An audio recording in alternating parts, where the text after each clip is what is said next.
तो hello guys, कैसे हो? मैं हूं रजनीश और आप देख रहे हैं अपना YouTube channel my help centre. तो आज ना देरी करते हुए मैं बिल्कुल आपको एक ऐसे स्टेप बताने वाला हूं कि आय प्रमाण पत्र घर बैठे कैसे बना सकते हैं। यार मेरे भाई देखो, एक चीज़ आपके सामने आती है कि भाई लोग आय प्रमाण पत्र बनाने की जनसेवा केंद्र पर कोई 100 रुपये लेता है, कोई 200 रुपये लेता है, अपनी अपनी एरिया के हिसाब से अलग अलग पेमेंट एक्सेप्ट करता है। भाई उसमें आखिरकार फीस कितनी करती है गवर्नमेंट की? फीस कितनी है कि उसमें जो प्रोसेस है यार, पेमेंट कैसे लेते हैं और इसे बनाने का तरीका क्या है और क्या क्या चीज़ की डॉक्यूमेंट की ज़रूरत पड़ती है और किस तरह से बनता है, इसकी फुल जानकारी मैं इस वीडियो में देने वाला हूँ। तो चलते हैं, वीडियो को स्टार्ट करते हैं।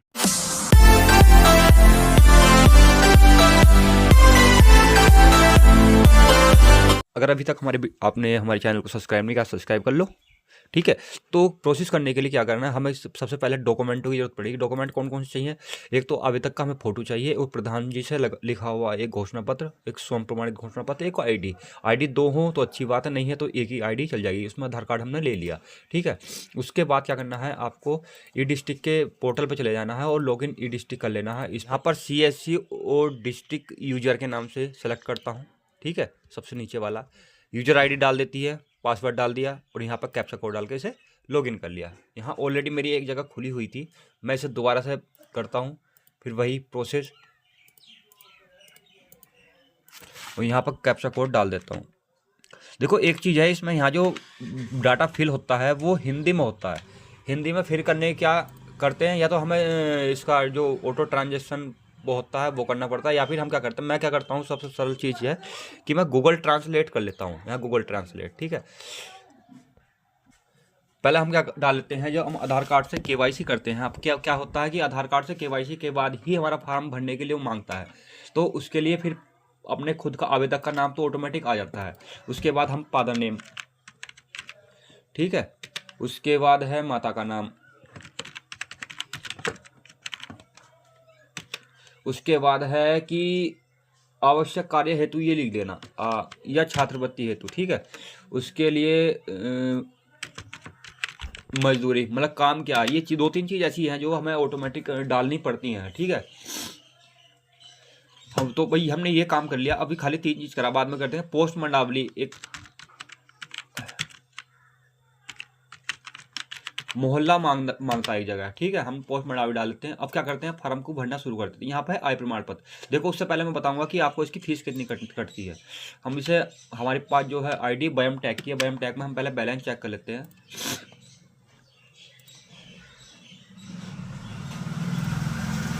बैलेंस चेक करने के बाद पहले हम बैलेंस लिख लेंगे और उसके बाद जितना बैलेंस कटेगा हम उसके बाद आपको बताएंगे कि बैलेंस हमारा कितना कटा है।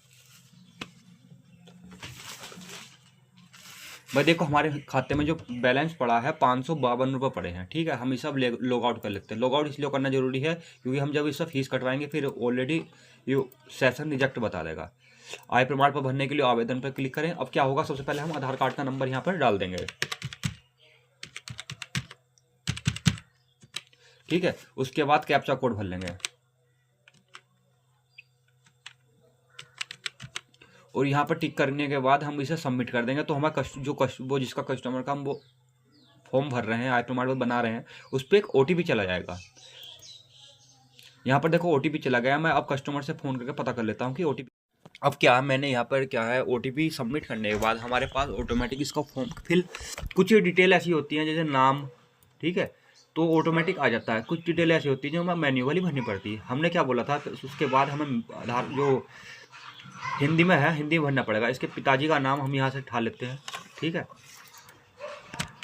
कॉपी कर लेते हैं, पेस्ट कर देते हैं। जब माता का नाम कॉपी कर लेते हैं और फिर यहाँ पर पेस्ट कर देते हैं। उसके बाद हम क्या करें, मोहल्ला एंड पोस्ट हम डाल देते हैं, मोहल्ला पोस्ट मंडावली। ठीक है, उसके बाद तहसील ऑटोमेटिक चुन लेते हैं। नाम, गांव का नाम हमारा यहाँ पर आ जाएगा।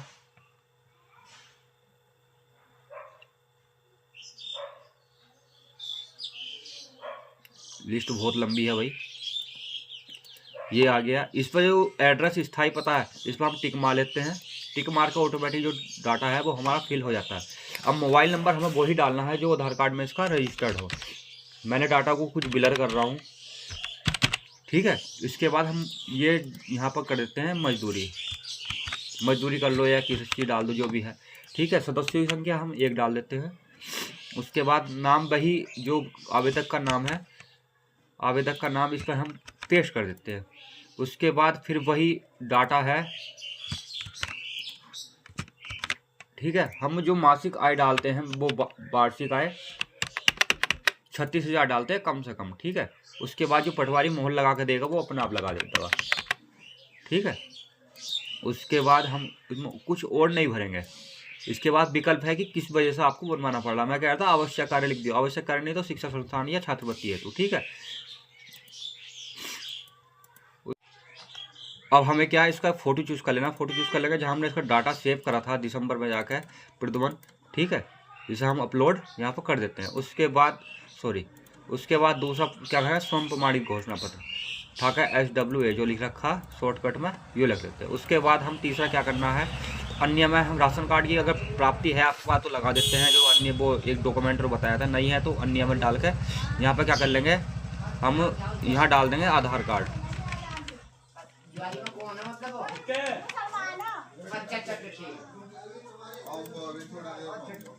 आधार कार्ड हमने चुन लिया। अब हमने यहाँ पे क्या करा, हमने आधार कार्ड चूज़ कर लिया। उसके बाद एक बार अन्य में फिर जाने के बाद हम क्या कर लेते हैं, यहाँ पे प्रधान जी का घोषणा पत्र, यहाँ पे प्रधान जी डाल देते हैं। उसके बाद करते हैं PRA वाला, ठीक है, अपलोड कर देते हैं। उसके बाद क्या करते हैं, इसका कैप्चा कोड फिल कर देते हैं। दर्ज करने के बाद सबसे पहले देखो आवेदन संख्या जब तक शो नहीं करेगी जब तक कि आप इसे फाइनल सबमिट नहीं कर देने के। उसके बाद अभी तक आवेदन की तिथि क्या है, इस टाइम लंबित है कि उसकी हमने फीस कटवाई नहीं है। नाम ठीक है, ये जो डिटेल है वो चेक कर लेते हैं। उसके बाद क्या करते हैं, देखो दर्ज करे पर क्लिक करेंगे। यहाँ पर देखो वही वैम टेक वाली रिडायरेक्ट कर देता है। लॉगिन सबमिट कर लेते हैं, OTP फिर सबमिट कर देते हैं, ठीक है। यहाँ पर इसकी क्या है, 1-2 प्रोसेस के बाद हम इसकी फ़ीस यहाँ पे कटवा देंगे।